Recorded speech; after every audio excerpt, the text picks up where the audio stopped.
भविष्य की एक घटना। समय सन 2051। आग की लपटों से धधकता एक शहर लगातार गोलियों और बम के धमाकों से गूंज रहा था।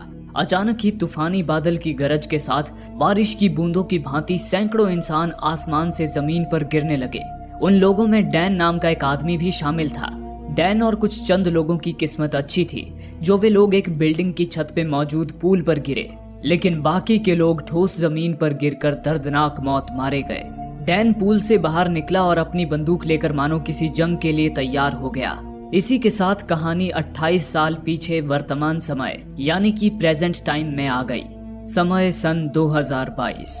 डैन अमेरिकी मिलिट्री के स्पेशल फोर्स का एक सोल्जर रह चुका था, लेकिन लड़ाई से ज्यादा उसकी दिलचस्पी साइंस में थी, इसलिए उसने मिलिट्री छोड़ दी थी और आर्मी रिसर्च लैब में नौकरी पाने की कोशिश में लगा था।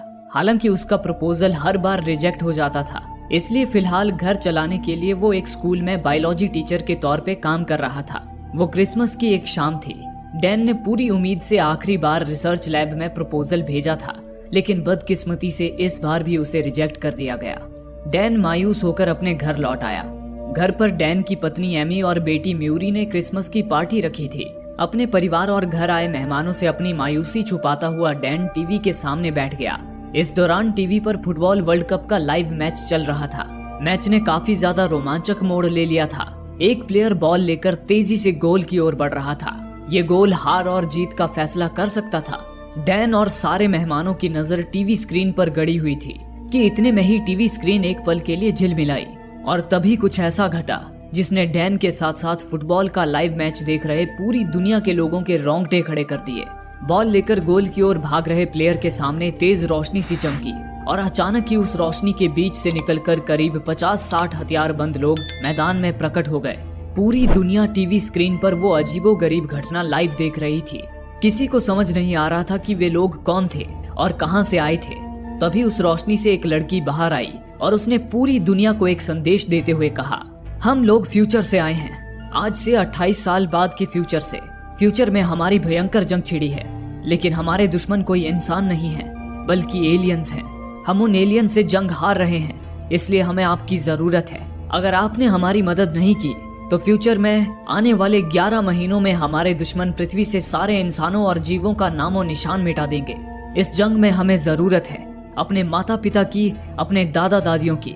अब आप लोग ही हैं जो जंग में हमारा साथ देकर फ्यूचर में इंसानों का वजूद बचा सकते हैं। फ्यूचर से आए उन लोगों के इस संदेश ने पूरी दुनिया को हिलाकर रख दिया था। उस घटना के बाद दुनिया भर की सरकार एकजुट हो गई थी और फ्यूचर में अपनी सेना भेजकर अपने आने वाले जनरेशन को बचाने की मुहिम में लग गई थी। आज उस घटना को 1 साल बीत चुके थे। फ्यूचर से आए वे लोग कुछ सोल्जर्स और कुछ साइंटिस्ट्स थे। उन लोगों ने अब तक सरकार को जो जानकारी दी थी उसके मुताबिक फ्यूचर में उनका सामना जिन एलियन से होने वाला था उन्हें व्हाइट स्पाइक्स कहा जाता था। व्हाइट स्पाइक्स ने फ्यूचर में इंसानों की आबादी लगभग खत्म ही कर दी थी, इसलिए फ्यूचर से आए वे लोग चाहते थे कि व्हाइट स्पाइक्स से जंग में उनकी मदद करने के लिए वर्तमान के लोगों को फ्यूचर में भेजा जाए। फ्यूचर के लोगों ने अपने समय में जंप लिंक नामक एक टाइम मशीन का निर्माण किया था जिससे वे वर्तमान में आए थे। अब उन्होंने वर्तमान में भी जंप लिंक्स स्थापित कर दिए थे जिसकी मदद से वे वर्तमान समय के लोगों को भी फ्यूचर में भेज सकते थे। इस मामले में गंभीरता दिखाते हुए सरकार द्वारा दुनिया भर से 1000 सैनिकों को चुना गया और उन्हें फ्यूचर में 28 साल आगे भेज दिया गया। वर्तमान से फ्यूचर में जंग लड़ने जाने वाले किसी भी सैनिक को सिर्फ 1 हफ्ते के लिए ही फ्यूचर में भेजा जाता था और जो सैनिक जंग में जिंदा बचे रहते थे वो 1 हफ्ते बाद अपने आप ही फ्यूचर से वर्तमान में वापस लौट आते थे। हालांकि पहली बार भेजे गए उन 1000 सैनिकों में सिर्फ चंद सैनिक ही जिंदा लौटे थे, लेकिन फिर भी सरकार रुकी नहीं। वो हर हफ्ते दुनिया भर से हजारों सैनिक जंग के लिए फ्यूचर में भेजती रही, पर फ्यूचर में भेजने से पहले सैनिकों का एक खास टेस्ट किया जाता था और उस टेस्ट से ये फैसला किया जाता था कि कौन फ्यूचर में जाने के काबिल है और कौन नहीं। हालांकि दुनिया भर की मिलिट्री फोर्स में 50% सैनिक ही फ्यूचर की जंग में जाने के काबिल थे, इसलिए सरकार आम नागरिकों के भी टेस्ट करवाकर उन्हें जबरदस्ती जंग में भेज रही थी। हर हफ्ते हजारों लोग जंग के लिए फ्यूचर में भेजे जाते थे, पर उनमें से कुछ गिनती भर लोग ही जिंदा वापस आ पाते थे। उनमें भी कोई अपने हाथ गंवाकर लौटता था तो कोई अपने पैर। लेकिन फ्यूचर में हजारों सैनिक भेजने के बावजूद इंसान व्हाइट स्पाइक्स का मुकाबला नहीं कर पा रहे थे। वहीं वर्तमान समय में जंग में अपनी फैमिली मेंबर्स को खोने के बाद आम नागरिकों ने इस जंग के खिलाफ विरोध प्रदर्शन शुरू कर दिया था। वे सड़कों पर उतर आए थे और सरकार से मांग कर रहे थे कि वे आम लोगों और सैनिकों को जबरदस्ती जंग में झोंकना बंद करें। लेकिन उन्हें अनदेखा करते हुए सरकार अपनी आने वाली जनरेशन को बचाने के लिए कोई कसर नहीं छोड़ रही थी। इन दिनों डैन की बेटी म्यूरी भी इस बात से डरी हुई थी कि न जाने कब उसके माता पिता को भी जबरदस्ती जंग में धकेल दिया जाएगा। इसी बीच एक दिन डैन अपनी क्लास में बच्चों को पढ़ा रहा था। तभी डैन का मोबाइल बजा। डैन ने देखा कि उसके मोबाइल पर गवर्नमेंट द्वारा भेजा एक इमरजेंसी अलर्ट आया था, जिसमें लिखा था कि एक जिम्मेदार नागरिक होने के तौर पर डैन को अभी मिलिट्री ऑफिस आकर टेस्ट करवाना होगा कि वो जंग में भेजे जाने के काबिल है या नहीं। इस पर डैन भी अपनी जिम्मेदारी निभाते हुए मिलिट्री के ऑफिस में पहुंच गया। वहां पर फ्यूचर से आए सोल्जर्स और साइंटिस्ट्स की एक टीम मौजूद थी। वे लोग ही वर्तमान के लोगों की जांच करके चुनते थे कि कौन जंग में जाने के काबिल है और कौन नहीं। उन्होंने डैन को एक चेयर पर बिठाकर उसे सीट बेल्ट से बांध दिया। उसके बाद एक आधुनिक मशीन को वहां लाया गया। उन्होंने डैन को उस मशीन में अपना हाथ घुसाने को कहा। डैन ने जैसे ही मशीन में अपना हाथ डाला, तभी उस मशीन ने केवल डैन की नब्ज देखकर ही उसके आने वाले फ्यूचर के सारे रिकॉर्ड्स स्क्रीन पर शो कर दिए। उन रिकॉर्ड्स में डैन का डेथ सर्टिफिकेट भी मौजूद था। एक सोल्जर ने डैन को बताया, आज से 7 साल बाद 10 अक्टूबर 2030 के दिन आपकी मौत हो जाएगी, इसलिए आपको फ्यूचर के जंग में भेजने के लिए चुना जाता है। ये सुनकर डैन को झटका सा लगा। दरअसल फ्यूचर के लोगों को वर्तमान के ऐसे लोगों की जरूरत थी जो 2051 के पहले ही मर चुके हों, ताकि वो किसी भी टाइम ट्रेवल पैराडॉक्स से बच सकें। क्योंकि कोई इंसान जो 2051 तक मरा ना हो, अगर वो फ्यूचर में जाता है तो वहाँ उसका एक फ्यूचर वाला रूप भी होगा, और यदि वो वर्तमान से आया इंसान फ्यूचर के जंग में मारा जाता है तो उसका फ्यूचर वाला रूप भी खत्म हो जाएगा। इस पैराडॉक्स से बचने के लिए ही फ्यूचर के लोग 2051 से पहले मर चुके लोगों को ही फ्यूचर में भेज रहे थे। डैन ने फ्यूचर के सोल्जर से पूछा कि आखिर 7 साल बाद उसकी मौत कैसे होगी, पर सोल्जर्स जंग के लिए चुने जाने वाले लोगों को उनकी मौत की वजह नहीं बता सकते थे, क्योंकि अगर उन्हें अपनी मौत की वजह पता होगी तो आगे जाकर वो अपनी मौत को टाल सकते हैं। इससे फ्यूचर में भी वो जिंदा रहेंगे और फ्यूचर की जंग में जाने के काबिल नहीं रहेंगे। इसके बाद उन्होंने उस मशीन से डैन के हाथ में एक डिवाइस फिट कर दिया, जिसके सेंसर्स डैन के हाथ की नब्ज से जुड़ गए। फिर एक सोल्जर ने डैन को बताया, इस डिवाइस को जंप बैंड कहा जाता है। ये जंप बैंड हमारे जंप लिंक डिवाइस से जुड़ा है। ये आपको फ्यूचर में ले जाएगा और 7 दिन बाद अपने आप ही फ्यूचर से वापस वर्तमान में ले आएगा। जंग में अगर आपकी मौत हो जाती है तो आपके परिवार को $10 लाख दिए जाएंगे, लेकिन अगर आप जंग में जाने से इनकार करते हैं या कहीं भागने की कोशिश करते हैं तो इस जंप बैंड में लगे ट्रैकर से आपको ढूंढ लिया जाएगा और आप पर कानूनी कार्रवाई की जाएगी। आपको 24 घंटे की मोहलत दी जा रही है। आप अपने परिवार को अलविदा कहकर और अपने जरूरी काम निपटाकर बेसिक ट्रेनिंग के लिए यहाँ वापस आइए। इस निर्देश के साथ सोल्जर्स ने डैन को छोड़ दिया। डैन मायूस होकर अपनी पत्नी एमी के पास लौटा। डैन के हाथ में वो जंप बैंड देखते ही एमी को सारा माजरा समझ आ गया। एमी ने डैन से कहा, मैं तुम्हें जंग में नहीं जाने दूंगी। उस जंग से सिर्फ 30% लोग ही जिंदा लौट कर आते हैं और उनका भी इतना बुरा हाल हो जाता है कि वो जीने की उम्मीद ही छोड़ देते हैं। इससे पहले कि वे लोग तुम्हें जंग में भेजे, हम यहाँ से भाग चलते हैं। इस पर डैन ने कहा, मैं चाहे कहीं भी छुप जाऊं, इस जंप बैंड की मदद से गवर्नमेंट मुझे 1 सेकंड में ढूंढ लेगी। ये सुनकर एमी ने कहा, फिर तो हमें इस जंप बैंड को निकालना होगा और ये काम सिर्फ एक ही आदमी कर सकता है। डैन एमी का इशारा समझ गया। दरअसल एमी डैन को उसके पिता जेम्स के पास जाने के लिए कह रही थी।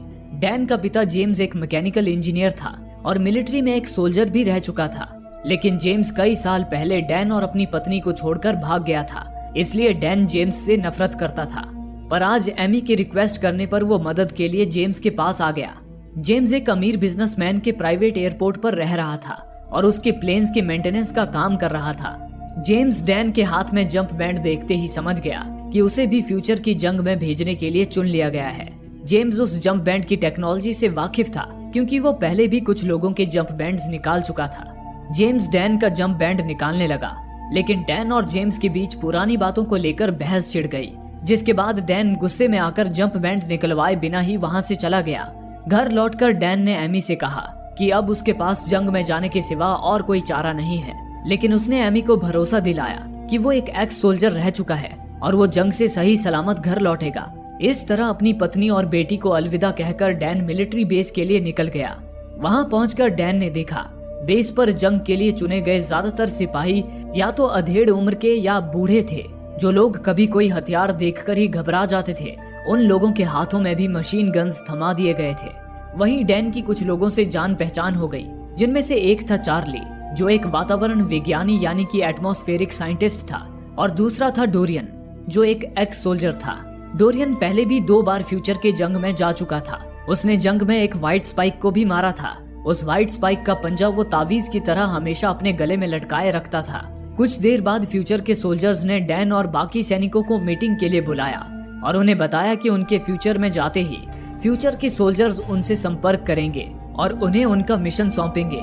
इसी दौरान चार्ली ने उनसे सवाल किया, अगर हम टाइम ट्रेवल कर सकते हैं तो क्यों ना हम जंग से पहले के समय में चले जाएं और व्हाइट स्पाइक्स के आने से पहले ही उन्हें खत्म करने के लिए तैयार रहें। इस पर एक सोल्जर ने बताया, जब व्हाइट स्पाइक्स ने हमला किया उस वक्त हमारा jump link device experimental stage पर ही था। हम बड़ी मुश्किल से एक वर्म होल बना पाए हैं जो हमें समय में केवल 28 साल ही आगे या पीछे ले जा सकता है, और व्हाइट स्पाइक्स तो 2048 यानी कि आज से 25 साल बाद आने वाले हैं, इसलिए उस वक्त में पहुंचना संभव नहीं है। हम केवल 28 साल आगे 2051 में ही जा सकते हैं। साथ ही समय लगातार आगे बढ़ता रहता है, इसलिए अगर आप फ्यूचर में 1 हफ्ता बिताकर आएंगे तो वर्तमान में भी आपके लिए 1 हफ्ता बीत जाएगा। जंप लिंक ऐसे ही काम करता है। इसी के साथ पूरे मिलिट्री बेस में अलार्म बज उठा और फ्यूचर सोल्जर्स ने सारे लोगों को एक बड़े से खुले मैदान में लाकर एक लाइन में खड़ा कर दिया। अब वो समय आ गया था जब डैन और बाकी लोगों को फ्यूचर में भेजा जाने वाला था। इसी के साथ जंप लिंक शुरू की गई, जिससे उस मैदान के ऊपर एक वर्म होल खुल गया। इसके बाद एक सोल्जर ने सभी को बताया, ये जंप लिंक है जो आप लोगों को फ्यूचर में ले जाएगा और मियामी शहर में जमीन से 5 फीट ऊपर ड्रॉप कर देगा। अब आप जंप के लिए तैयार हो जाइए। इसी के साथ जंप लिंक मशीन को ऑपरेट कर रही ऑपरेटर के एक बटन दबाते ही सारे लोग वर्म होल में खींचने लगे, लेकिन तभी ऑपरेटर के कंप्यूटर पर एक अलर्ट आया कि जंप लिंक डिवाइस में कुछ खराबी आ गई है। उसने मिशन को रद्द करना चाहा, पर तब तक देर हो चुकी थी। सारे लोग जंप लिंक में खींच चुके थे। जंप लिंक में खराबी का अंजाम इतना भयानक हुआ जो उन्होंने सोचा भी नहीं था। जंप लिंक सारे लोगों को फ्यूचर में तो ले आई, पर उन्हें आसमान पर ही ड्रॉप कर दिया। सारे लोग बारिश की बूंदों की तरह आसमान से जमीन पर गिरने लगे। डैन, चार्ली, डोरियन और कुछ चंद लोगों की किस्मत अच्छी थी कि वे लोग एक बिल्डिंग की छत पर बने पूल पे गिरे, लेकिन बाकी के लोग ठोस जमीन पर गिरकर दर्दनाक मौत मारे गए। डैन और उसके बचे हुए साथी पूल से बाहर आए, तभी उन्होंने देखा कि वो पूरा शहर जंग का मैदान बना हुआ था और इमारतें धूं धूं कर जल रही थी। साथ ही पूरे शहर में किसी जानवर के गुर्राहट जैसी आवाज गूंज रही थी। इससे सभी डरे हुए थे। इतने में ही फ्यूचर की मिलिट्री की लेफ्टिनेंट ने उनसे कांटेक्ट किया। लेफ्टिनेंट ने उन्हें बताया, व्हाइट स्पाइक्स ने इस पूरे शहर पर कब्जा कर लिया है। अब इस शहर को बचा पाना नामुमकिन है, इसलिए हमारी एयरफोर्स जल्द ही इस शहर पर बम गिराने वाली है, जिससे व्हाइट स्पाइक्स के साथ यहाँ मौजूद हर एक चीज तबाह हो जाएगी। लेकिन आपसे कुछ दूर एक रिसर्च लैब में हमारे कुछ साइंटिस्ट्स फंसे हुए हैं। आपका मिशन है धमाके से पहले उन्हें रेस्क्यू करके इस शहर से बाहर निकालना। इसके बाद लेफ्टिनेंट ने डैन से कहा, डैन, तुम्हारी प्रोफाइल बता रही है कि तुम एक एक्स सोल्जर रह चुके हो, इसलिए मैं चाहती हूँ तुम इस मिशन को लीड करो। ये सुनते ही डैन ने कमान संभाली और अपने साथियों को लेकर उस रिसर्च लैब के अंदर आ गया। वो लैब पूरी तरह तहस नहस हो चुकी थी और वहाँ दीवारों पर हर तरफ धारदार डंक जैसी कोई चीज धंसी हुई थी। वे लोग साइंटिस्ट्स को ढूंढते हुए जब थोड़ा और आगे गए तो सामने के एक भयानक दृश्य ने उनकी रूह कंपा दी। उन्हें छत से लटकती ढेर सारे लोगों की लाशें नजर आई। डैन ने जब ये खबर लेफ्टिनेंट को दी तो वो भी निराश हो गई, क्योंकि ये लोग वही साइंटिस्ट थे जिन्हें लेफ्टिनेंट रेस्क्यू करवाना चाहती थी। लेफ्टिनेंट ने डैन से कहा, व्हाइट स्पाइक्स इसी तरह शिकार करते हैं, वे इंसानों को मारकर खा जाते हैं, पर अगर वो उन लाशों को छोड़ गए हैं तो वो उन्हें खाने जल्द ही वापस आएंगे। इसलिए तुम लोग फौरन लैब में मौजूद सारे कंप्यूटर डेटा और केमिकल्स उठाओ और वहां से निकलो। इस पर डैन और उसकी टीम ने फौरन सारा कंप्यूटर डेटा और केमिकल हासिल कर लिया। लेकिन तभी उन्हें एक और बुरी खबर मिली कि एयरफोर्स की टीम शहर पर बम गिराने निकल चुकी है और उनके पास शहर से निकलने के लिए सिर्फ 6 मिनट हैं। ये खबर मिलते ही डैन और उसकी टीम सीढ़ियों से होते हुए तुरंत लैब से बाहर निकलने लगे। वे सीढ़ियों से नीचे उतर ही रहे थे कि तभी उनमें सबसे पीछे चल रहा एक आदमी अचानक रुक गया। उस आदमी की निगाहें ऊपर की ओर थी, जहां उसे हवा में लहराती सांप जैसी कोई चीज दिख रही थी। उस आदमी को देख डैन ने अपनी बंदूक की लाइट ऊपर की ओर की। तभी उन्होंने देखा कि ऊपरी मंजिल पर एक व्हाइट स्पाइक घात लगाए बैठा था। चाकू से पहने उसके धारदार दांत खून और इंसानी मांस से सने हुए थे। वो सांप जैसी हवा में लहराती चीज उसी व्हाइट स्पाइक का एक टेंटिकल था। अगले ही पल उस व्हाइट स्पाइक ने अपने टेंटिकल से एक बड़ा नुकीला डंक छोड़ा जो गोली की रफ्तार से एक आदमी के सीने में धंस गया। उस आदमी ने वहीं दम तोड़ दिया। ये देख डैन और उसके साथियों ने उस व्हाइट स्पाइक्स पर अंधाधुंध फायरिंग शुरू कर दी, लेकिन वहां एक नहीं बल्कि कई सारे व्हाइट स्पाइक्स थे जो मौत बनकर डैन और उसके साथियों पर झपटने लगे। उन व्हाइट स्पाइक्स पर गोलियों का भी कोई असर नहीं हो रहा था। वो बड़ी ही बेदर्दी से एक के बाद एक डैन के साथियों को मारते जा रहे थे। डैन और उसके बाकी बचे साथी किसी तरह लैब से बाहर निकल आए और बेतहाशा भागते रहे। कुछ दूर जाते ही उन्हें अपने सामने गाड़ियों में कुछ सोल्जर्स आते दिखाई दिए जो उन्हें ही बचाने आ रहे थे। ये देख उनकी खुशी का ठिकाना न रहा, लेकिन अगले ही पल व्हाइट स्पाइक्स का एक और झुंड भागता हुआ आया और मिलिट्री की गाड़ियों को टक्कर मारकर पलटा दिया। उन खूंखार व्हाइट स्पाइक्स ने सारे सोल्जर्स को अपने पैने दांतों से चीर फाड़ कर रख दिया। ये देख डैन और उसके साथियों की खुशी निराशा में बदल गई। अगले ही पल व्हाइट स्पाइक्स झुंड के झुंड उन पर आग बनकर बरस पड़े। उन्होंने अपने डंक से डैन के कई साथियों को मौत के घाट उतार दिया। डैन और उसके बाकी बचे साथी अभी इस मुसीबत से जूझ ही रहे थे कि तभी एयरफोर्स की टीम भी वहां पहुंच गई और शहर पर बम बरसाने लगी। लेकिन डैन ने हिम्मत नहीं हारी। वो बाकी बचे लोगों को लेकर किसी तरह भागता रहा। वे शहर से बाहर निकलने ही वाले थे कि तभी एक बम का धमाका उनके कुछ करीब ही हुआ, जिससे वे दूर जा गिरे और उनकी आंखों के आगे अंधेरा छा गया। कुछ देर बाद जब डैन की आंखें खुली तो उसने खुद को एक हॉस्पिटल की बेड पर पाया। डैन ने एक झलक अपने जंप बैंड में देखा। उसे फ्यूचर में आए एक दिन हो चुका था। डैन के साथ वहां चार्ली भी मौजूद था। डैन चार्ली के साथ जब वहां से बाहर आया तो देखा कि वे लोग एक मिलिट्री बेस पर थे। वहीं बेस के बाहर डोरियन मायूस बैठा हुआ था। डैन और चार्ली उसके पास गए और पूछा कि उनके बाकी साथी कहाँ हैं। इस पर डोरियन ने बताया कि इस जंग में उनके बहुत से साथी मारे जा चुके हैं और बाकियों को दोबारा जंग में भेज दिया गया है। ये सुनकर डैन भी निराश हो गया। तभी मिलिट्री के 2 सोल्जर्स उनके पास आए और कहा, डैन फॉरेस्टर, हमारी लेफ्टिनेंट आपसे मिलना चाहती है, आप हमारे साथ आइए और चार्ली और डोरियन आप दोनों दोबारा जंग में जाने के लिए तैयार हो जाइए। इसी के साथ सोल्जर्स डैन को लेफ्टिनेंट के पास ले आए। लेफ्टिनेंट ने लैब से डेटा और केमिकल्स लाने के लिए डैन का धन्यवाद किया। इतने में ही एक सोल्जर वहां आई और लेफ्टिनेंट को लेफ्टिनेंट फॉरेस्टर कहकर पुकारते हुए उन्हें कुछ बताने लगी।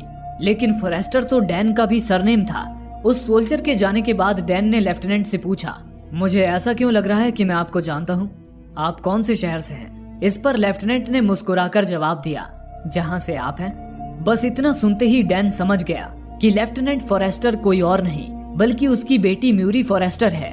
फ्यूचर की अपनी बेटी से मिलकर डैन भावुक हो गया।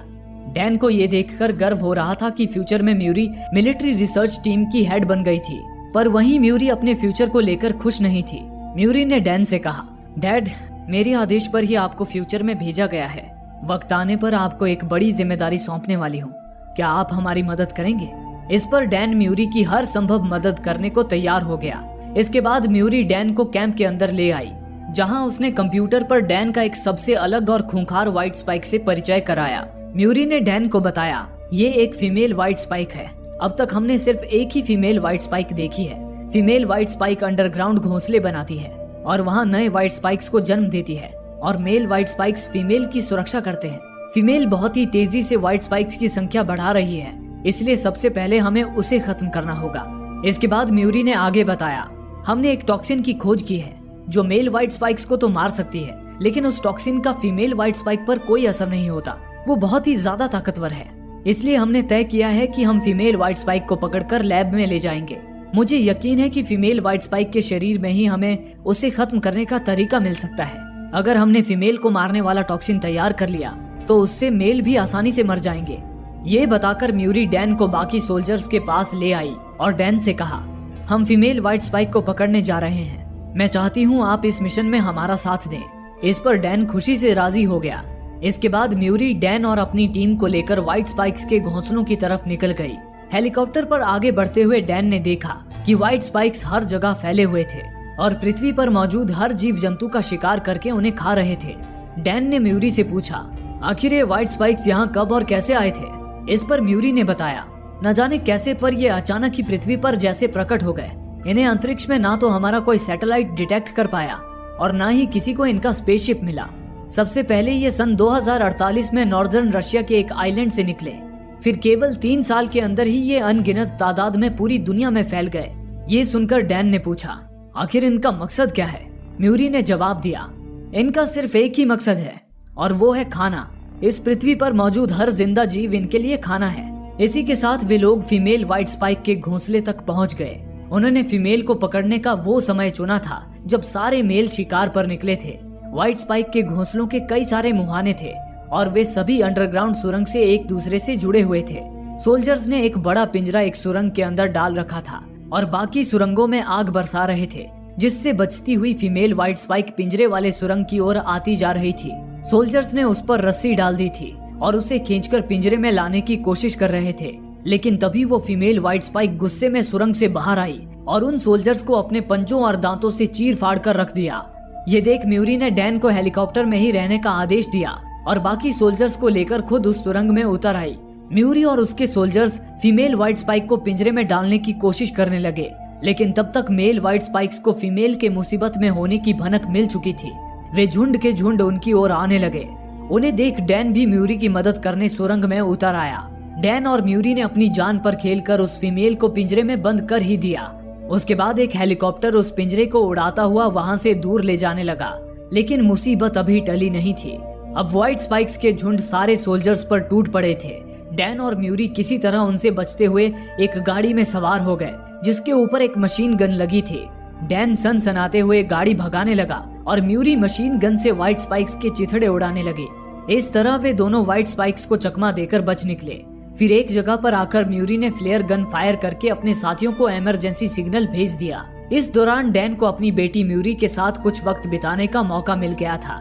डैन ने म्यूरी से कहा, फ्यूचर सोल्जर्स ने यहाँ भेजने से पहले मुझे बताया था कि 7 साल बाद मेरी मौत हो जाएगी। मुझे जानना है कि मेरी मौत कैसे हुई और उसके बाद तुम्हारे और तुम्हारी माँ के साथ क्या हुआ। इस बात पर म्यूरी पहले तो डैन से बहुत ज्यादा नाराज हो गई, लेकिन फिर डैन के जोर देने पर उसने बताया, आप अपना ड्रीम जॉब हासिल ना कर पाने की वजह से अपनी जिंदगी में बहुत ज्यादा उदास हो गए थे। मैं 12 साल की थी जब आप माँ को छोड़कर चले गए थे। उस वक्त माँ तो जैसे अंदर से टूट गई थी। उसके कुछ सालों बाद ही आप दोनों का डिवोर्स हो गया। फिर जब मैं 16 साल की हुई तब हमें हॉस्पिटल से एक कॉल आया। हमें बताया गया कि आपकी कार का एक्सीडेंट हो गया है। ये खबर माँ और मेरे लिए किसी सदमे से कम नहीं थी। हम जब तक हॉस्पिटल पहुंचे तब तक आपकी मौत हो चुकी थी। माँ तो अब इस दुनिया में नहीं रही, लेकिन वो हमेशा यही चाहती थी कि मैं आपको भूल जाऊं, पर मैं आपको कभी भुला नहीं पाई। अब आप सच्चाई जानते हैं। कोशिश कीजिएगा कि आप वो गलती फिर न दोहराएं, क्योंकि मैं आपको खोना नहीं चाहती। ये सुनकर डैन को अपने कानों पर यकीन नहीं हुआ। इसी के साथ एक हेलीकॉप्टर उन्हें लेने वहां पहुंच गया और वे दोनों उस फीमेल व्हाइट स्पाइक को लेकर समंदर के बीच मौजूद अपने रिसर्च बेस पर आ गए। वो दुनिया का आखिरी बचा रिसर्च बेस था, जहां कुछ बड़े देशों की सेना और साइंटिस्ट्स एकजुट होकर काम कर रहे थे और वहीं पर उनका जंप लिंक डिवाइस भी मौजूद था। उस जगह की सुरक्षा के लिए उसे चारों ओर से 2 लेयर्स मोटी लोहे की दीवारों से घेर दिया गया था। कुछ वक्त बाद डैन म्यूरी के लैब में आया, जहां म्यूरी ने उस फीमेल व्हाइट स्पाइक को जंजीरों से बांध रखा था और टेस्ट के लिए उसका खून निकाल रही थी। अब डैन को फ्यूचर में आए 6 दिन बीत चुके थे और अगले दिन वो अपने आप वापस प्रेजेंट टाइम में चला जाने वाला था। डैन ने म्यूरी से पूछा, क्या इस व्हाइट स्पाइक को यहाँ लैब में रखना सुरक्षित है? इस पर म्यूरी ने कहा, फिक्र मत कीजिए, हम सुरक्षित हैं, लेकिन मुझे इसे हर घंटे बेहोशी का इंजेक्शन लगाते रहना पड़ता है ताकि मेरा काम होने तक ये काबू में रहे। म्यूरी ने आगे डैन को बताया, इस फीमेल के जेनेटिक्स मेल से ज्यादा अलग नहीं है, लेकिन इसके शरीर में कुछ तो ऐसा है जो इसे टॉक्सिन से बचा रहा है। हमें बस उसी का पता लगाना है। इस काम में डैन भी म्यूरी के साथ था। दोनों ने मिलकर फीमेल व्हाइट स्पाइक के ब्लड पर टॉक्सिन्स के टेस्ट शुरू कर दिए। आखिरकार उनकी मेहनत रंग लाई और सुबह तक वे टॉक्सिन बनाने में कामयाब हो गए। लेकिन तभी अचानक ही फीमेल व्हाइट स्पाइक बेहोशी से जाग उठी और इसी के साथ पूरे रिसर्च बेस पर अलार्म बजने शुरू हो गए। उन्होंने देखा कि फीमेल को ढूंढते हुए लाखों की संख्या में मेल व्हाइट स्पाइक्स वहां आ पहुंचे थे। व्हाइट स्पाइक्स जमीन पर फुर्तीले होने के साथ ही समंदर में गोते लगाने में भी माहिर थे। उन्हें ना तो लोहे की दीवारें रोक पा रही थी और ना ही बम के धमाके। वे फीमेल की तलाश में रिसर्च लैब को तहस नहस करते जा रहे थे। दूसरी ओर अब डैन के भी वापस प्रेजेंट में लौटने का टाइमर शुरू हो चुका था। उसके पास सिर्फ कुछ ही मिनट बचे थे। ये देख म्यूरी ने डैन से कहा, अब वक्त आ गया है कि मैं आपको यहाँ बुलाने की वजह बताऊं।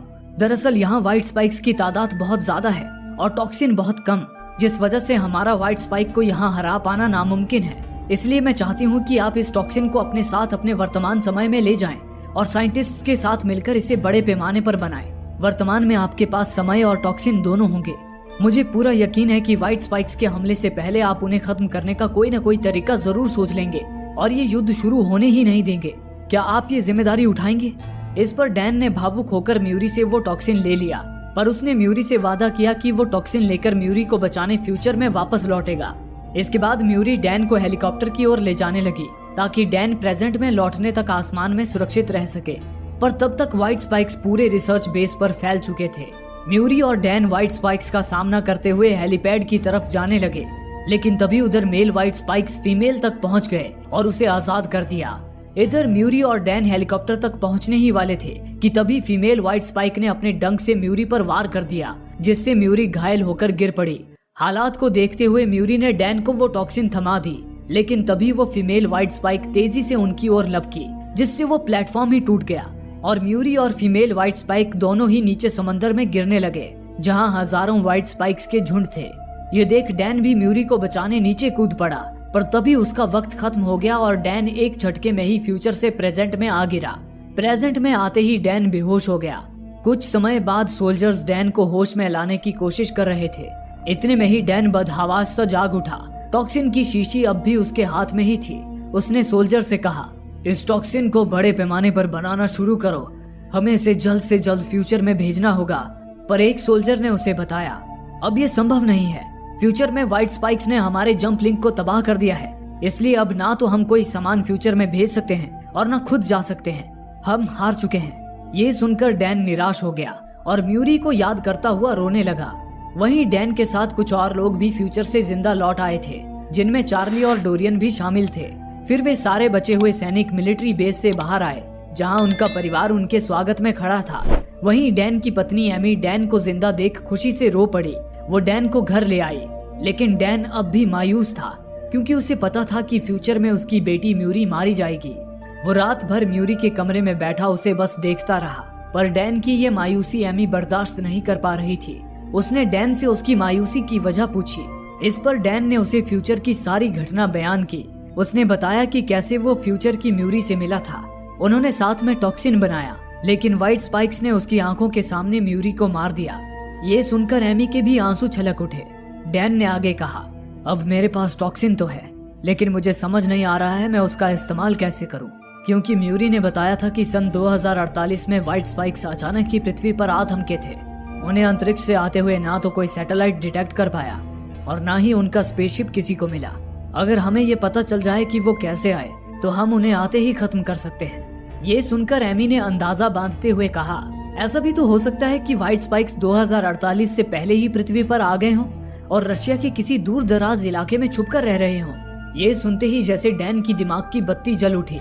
वो उसी वक्त डोरियन से मिला, जिसके पास व्हाइट स्पाइक का एकमात्र अंश यानी कि वो पंजा था। डैन डोरियन के साथ उस पंजे को लेकर चार्ली की लैब में जा पहुंचा। जैसा कि चार्ली एक एटमॉस्फेरिक साइंटिस्ट था, इसलिए डैन ने उसे वो पंजा जांच करने को दिया। चार्ली ने जब माइक्रोस्कोप पर बारीकी से उस पंजे की जांच की, तो उसे एक चौंकाने वाली बात पता चली। चार्ली ने उन्हें बताया, इस पंजे पर मुझे ज्वालामुखी की राख मिली है, लेकिन ये राख रशिया के ज्वालामुखी की नहीं है, बल्कि चाइना के किसी ज्वालामुखी की है। ये सुनकर डैन के मन में सवाल उठा। उसने कहा, ये बात तो तय है कि व्हाइट स्पाइक्स नॉर्दर्न रशिया के किसी आइलैंड से आए थे, फिर भला उनके पंजे में चाइना के ज्वालामुखी की राख कैसे है? आखिर चाइना के ज्वालामुखी की राख रशिया के उस आइलैंड तक कैसे पहुंच सकती है? इस पर चार्ली ने कहा, इसका जवाब तो कोई ज्वालामुखी का एक्सपर्ट ही दे सकता है। उसी वक्त डैन के दिमाग में एक ज्वालामुखी एक्सपर्ट का ख्याल आया, जो था उसके स्कूल का एक स्टूडेंट मार्टिन। वे तीनों फौरन मार्टिन के पास पहुंच गए। डैन ने मार्टिन से पूछा, एक जीव जो कभी नॉर्दर्न रशिया के बाहर नहीं गया, उसके पंजों में चाइना के ज्वालामुखी की राख कैसे मिल सकती है? इस पर मार्टिन ने तुरंत जवाब दिया, ऐसा तो सिर्फ एक ही घटना से हो सकता है, मिलेनियम इरप्शन। दरअसल आज से 1000 साल पहले चाइना और कोरिया के बॉर्डर पर स्थित चैंगबाई नामक ज्वालामुखी में एक महाविस्फोट हुआ था। वो विस्फोट 1000 न्यूक्लियर बम धमाकों के बराबर था, इतना भयंकर कि उस ज्वालामुखी की राख लगभग आधी दुनिया में बिखर गई थी, रशिया में भी। आपको उस ज्वालामुखी की राख आज भी बर्फीली जगहों में बर्फ के नीचे दफन मिल जाएगी। ये सुनकर डैन ने पूछा, क्या तुम बता सकते हो वो राख रशिया में एग्जैक्ट कहाँ गिरी होगी? इस पर मार्टिन ने एक लैपटॉप खोला और उन्हें एक ग्लेशियर का नक्शा दिखाते हुए बताया, ये रशिया का सबसे बड़ा ग्लेशियर है। कुछ साल पहले कुछ रिसर्चर्स ने यहाँ गहराई तक ड्रिलिंग की थी, तब उन्हें ग्लेशियर के 400 फीट नीचे चांगबाई ज्वालामुखी की राख मिली थी। हर साल होने वाले स्नोफॉल की वजह से 1000 साल में वो राख 400 फीट बर्फ के नीचे दब गई थी। ये सुनकर डोरियन ने कहा, अगर वो राख ग्लेशियर के 400 फीट नीचे है तो क्या व्हाइट स्पाइक्स 400 फीट खुदाई करके ग्लेशियर के अंदर गए होंगे और वहाँ से उनके पंजों में वो राख लगी होगी? मगर वो ऐसा क्यों करेंगे? तभी डैन का माथा ठनका। उसने झट से कहा, नहीं, वो बर्फ खोदकर ग्लेशियर के अंदर नहीं गए, बल्कि बर्फ खोदकर ग्लेशियर से बाहर आए। यानी कि व्हाइट स्पाइक्स 1000 साल पहले ही पृथ्वी पर लैंड हो चुके थे और शायद ठंड की वजह से ग्लेशियर के नीचे बर्फ में जमकर दफन हो गए थे। यही वजह थी कि व्हाइट स्पाइक्स ना तो किसी को अंतरिक्ष से आते हुए दिखे और ना ही किसी को उनकी स्पेसशिप मिली। लेकिन डोरियन ने कहा, अगर ऐसा है तो वो 1000 साल बाद 2048 में ही बर्फ खोदकर बाहर क्यों निकले? ये सुनकर डैन ने मार्टिन से कहा, क्या तुम दिखा सकते हो कि सन 2023 से लेकर 2048 तक ये ग्लेशियर कैसा होगा? इस पर मार्टिन ने लैपटॉप पर उन्हें दिखाया कि ग्लोबल वार्मिंग की वजह से 2048 तक रशिया के ग्लेशियर की लगभग सारी बर्फ पिघल जाएगी। यानी कि व्हाइट स्पाइक्स खुद बर्फ को खोदकर बाहर नहीं निकलेंगे, बल्कि फ्यूचर में गर्मी बढ़ने के कारण उनके ऊपर की बर्फ खुद ब खुद पिघल जाएगी, जिसकी वजह से वे अपने आप ही बाहर आ जाएंगे और इंसानों पर हमला करने लगेंगे। ये समझ आते ही डैन फौरन रक्षा मंत्री से मिला और उन्हें सारी बात बताते हुए उनके साथ मिलिट्री की एक टीम रशिया के उस ग्लेशियर में भेजने की गुजारिश की ताकि वे व्हाइट स्पाइक्स को खत्म कर सकें। लेकिन डैन के पास व्हाइट स्पाइक्स के वहां होने का कोई सबूत ना होने के कारण रक्षा मंत्री ने इस मिशन को नामंजूर कर दिया। इससे डैन और उसके साथियों को बड़ी निराशा हुई। उन्हें रशिया जाने का अब कोई रास्ता नजर नहीं आ रहा था। लेकिन तभी डैन के दिमाग में अपने पिता जेम्स का ख्याल आया। डैन ने दुनिया को बचाने के लिए अपने पिता जेम्स से नफरत भुला दी और उसी वक्त उसके पास आ गया। उसने जेम्स को सारी बात बताई और उससे रिक्वेस्ट करते हुए कहा, मैं चाहता हूँ आप मुझे और मेरी टीम को अपने प्लेन से रशिया के उस ग्लेशियर में ले जाएं, जहाँ उन व्हाइट स्पाइक्स का स्पेसशिप दफन है। डैन के सिर्फ इतना कहते ही जेम्स राजी हो गया और इस मिशन की तैयारी में लग गया। इतने में ही कुछ फ्यूचर सोल्जर्स वहाँ आ गए, जिन्हें डैन ने पहले ही सारी बात बताकर इस मिशन में शामिल कर लिया था। उस समय तक उन सोल्जर्स ने टॉक्सिन की अधिक मात्रा भी तैयार करवा ली थी और टॉक्सिन के बॉक्सेस अपने साथ ले आए थे। फिर सारी तैयारी के साथ डैन उन सोल्जर्स को लेकर रशिया के उस ग्लेशियर की ओर निकल गया। ग्लेशियर पर पहुंचते ही वे लोग आगे का सफर स्नोमोबाइल पर तय करने लगे। वे लोग ग्लेशियर के बिल्कुल टॉप पर आ गए। वहीं एक जगह पर पहुंचते ही उनके स्नोमोबाइल के मॉनिटर पर कुछ इंटरफेरेंस होने लगी। चार्ली ने बताया कि ये इंटरफेरेंस जमीन से निकल रहे किसी इलेक्ट्रोमैग्नेटिक फील्ड का नतीजा है। इतने में ही उन्हें थोड़ा आगे एक बड़ा सा गड्ढा दिखाई दिया। वे समझ गए कि व्हाइट स्पाइक्स का स्पेसशिप उसी गड्ढे के नीचे मौजूद है। उन्होंने ग्रेनेड लगाकर उस गड्ढे के आसपास धमाका कर दिया, जिससे वहां और बड़ा गड्ढा हो गया और उस गड्ढे के बीच एक बड़ी दरार बन गई। डैन और उसके साथी अपने हथियार लेकर उस दरार के अंदर घुस आए। वहीं थोड़ा आगे जाते ही आखिरकार उन्हें बर्फ में दफन व्हाइट स्पाइक्स का स्पेसशिप नजर आ गया। उन्होंने फौरन उस स्पेसशिप को काटकर उसमें एक छेद कर दिया। डैन ने जेम्स और चार्ली को स्पेसशिप के बाहर नजर रखने को कहा और बाकियों के साथ शिप के अंदर घुस गया। वे लोग जैसे जैसे आगे बढ़ रहे थे, शिप में रोशनी होती जा रही थी। तभी आगे चलकर वे लोग शिप के कॉकपिट पर पहुंच गए। वहीं एक चौंका देने वाला दृश्य उनके सामने आया। उस कॉकपिट में एक मरा हुआ एलियन उल्टा लटका था, लेकिन वो तो व्हाइट स्पाइक नहीं बल्कि किसी और ही प्रजाति का एलियन लग रहा था और साथ ही वो स्पेसशिप भी उल्टी थी। उसे देख डैन ने अंदाजा बांधते हुए कहा, जरूर ये स्पेसशिप का पायलट होगा। और उस उल्टी स्पेसशिप को देखकर तो लगता है कि ये पृथ्वी पर लैंड नहीं हुई थी बल्कि यहाँ क्रैश हुई थी। इसके बाद वे लोग आगे बढ़े, जहाँ एक चैम्बर में उन्हें कुछ बड़ी बड़ी गर्भ की थैली जैसी कोई चीज नजर आई। उन्होंने देखा कि उन गर्भों में कई सारे व्हाइट स्पाइक्स पनप रहे थे। उन्हें देख डैन को सारी हकीकत समझ आ गई। डैन ने बाकियों को बताया, दरअसल ये व्हाइट स्पाइक्स का स्पेसशिप नहीं है बल्कि उस एलियन का है जो कॉकपिट में हमें मरा मिला था। ये व्हाइट स्पाइक्स तो एक प्रकार के बायोलॉजिकल हथियार हैं जिन्हें वो एलियन किसी ग्रह का सफाया करने ले जा रहा था ताकि वो उस ग्रह के सारे जीवों को खत्म करके उस ग्रह पर कब्जा कर सके। लेकिन बदकिस्मती से उसका स्पेसशिप यहाँ पृथ्वी पर क्रैश हो गया। क्रैश में वो एलियन तो मर गया, लेकिन उसके ये व्हाइट स्पाइक्स 1000 साल तक अपने गर्भ में जिंदा बचे रहे। अब आगे चलकर जब गर्मी बढ़ेगी तो ये व्हाइट स्पाइक्स अपने गर्भ से बाहर निकल आएंगे और इंसानों पर हमले शुरू कर देंगे। लेकिन वो नौबत आने से पहले ही हमें इन्हें खत्म करना होगा, इसके बाद डैन और उसके साथियों ने बॉक्स खोलकर उसमें से टॉक्सिन्स निकाले और कुछ व्हाइट स्पाइक्स के गर्भ में इंजेक्ट कर दिया। टॉक्सिन्स के असर से वे व्हाइट स्पाइक्स गलने लगे और गर्भ से बाहर आकर मर गए।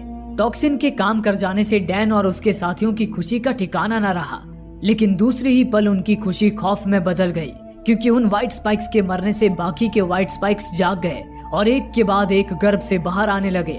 उनमें वो फीमेल व्हाइट स्पाइक्स भी शामिल थी। डैन और उसके साथियों ने उन पर अंधाधुंध गोलियां बरसाई, लेकिन वो गोलियों से बचते हुए शिप से बाहर निकल भागे। ये देख डोरियन ने डैन से कहा, तुम बाहर भाग रहे व्हाइट स्पाइक्स को खत्म करो, बाकियों को हम संभालते हैं। इसे सुनकर डैन बाहर भाग रहे व्हाइट स्पाइक्स के पीछे लग गया। उधर जेम्स और चार्ली भी व्हाइट स्पाइक्स को बाहर भागने से रोक रहे थे। तभी शिप के अंदर एक साथ ही सारे व्हाइट स्पाइक्स अपने गर्भ से बाहर निकल आए। डोरियन और बाकी सोल्जर समझ गए कि उनकी बंदूक की गोलियां उन व्हाइट स्पाइक्स को कभी नहीं रोक पाएंगी। ये जानकर डोरियन और बाकी सोल्जर्स ने उस पूरे शिप को ही बॉम्ब से उड़ा दिया। उनकी कुर्बानी से शिप में मौजूद सारे व्हाइट स्पाइक्स मारे गए। उधर दूसरी ओर डैन भागता हुआ जेम्स और चार्ली के पास पहुंचा। उन्होंने डैन को बताया कि बाकी के व्हाइट स्पाइक्स को तो उन्होंने खत्म कर दिया, लेकिन एक विशाल व्हाइट स्पाइक यहाँ से भागने में कामयाब हो गया है। डैन समझ गया कि वो विशाल व्हाइट स्पाइक फीमेल है। इससे पहले कि वो फीमेल कहीं छुपकर और व्हाइट स्पाइक्स को जन्म दे, डैन और जेम्स स्नोमोबाइल लेकर फौरन उसे ढूंढने निकल पड़े। थोड़ा आगे जाते ही उन्हें वो व्हाइट स्पाइक एक पहाड़ी के छोर पर भागती दिखाई दी। उसे देखते ही वे दोनों उस पर बेतहाशा गोलियां बरसाने लगे और उसे पहाड़ी से नीचे गिरा दिया, लेकिन वो चालाक व्हाइट स्पाइक वहां से भी बच निकली थी। अचानक ही उसने पीछे से उन पर हमला कर दिया, पर तभी डैन और जेम्स ने उसकी दोनों आंखें फोड़ दी और उसके हाथ में टॉक्सिन इंजेक्ट कर दिया, जिससे उसका हाथ गलने लगा। लेकिन उससे भी वो व्हाइट स्पाइक मरी नहीं। उसने अपना गलता हुआ हाथ ही काटकर फेंक दिया। अब डैन और जेम्स खुद उस व्हाइट स्पाइक का शिकार होने वाले थे। वो डैन की ओर बढ़ ही रही थी कि तभी डैन को बचाने के लिए जेम्स ने चिल्लाकर व्हाइट स्पाइक का ध्यान अपनी ओर आकर्षित कर लिया। व्हाइट स्पाइक तेजी से जेम्स की ओर लपकी, पर तभी डैन उठा और एक टॉक्सिन का इंजेक्शन उस व्हाइट स्पाइक के मुंह में ही घुसा दिया, जिससे उसकी पूरी खोपड़ी ही गल गई। उसी पल डैन ने एक लात मारकर उस व्हाइट स्पाइक को खाई में फेंक दिया और उसका अंत कर दिया। इस तरह डैन और उसके साथियों ने व्हाइट स्पाइक से दुनिया को बचा लिया। अब जब व्हाइट स्पाइक्स ही नहीं रहे तो फ्यूचर भी सुरक्षित हो जाएगा और म्यूरी भी फ्यूचर में जिंदा रहेगी। डैन अपने पिता के साथ अपने घर लौट आया। फ्यूचर म्यूरी की बदौलत अब डैन को मालूम था कि फ्यूचर में किस गलती से उसका परिवार बिखर जाएगा और उसकी मौत हो जाएगी, इसलिए अब वो उन गलतियों को नहीं दोहराएगा। दोस्तों, आप में से काफी लोगों का कहना है कि हमारे वीडियोस आप तक नहीं पहुंच पा रहे हैं। उसके लिए आप सब्सक्राइब बटन को दबाने के बाद नोटिफिकेशन बेल पर क्लिक करें और ऑल का ऑप्शन सिलेक्ट कर लें, ताकि हमारी सारी वीडियोस की नोटिफिकेशन आप तक पहुंच सके। धन्यवाद।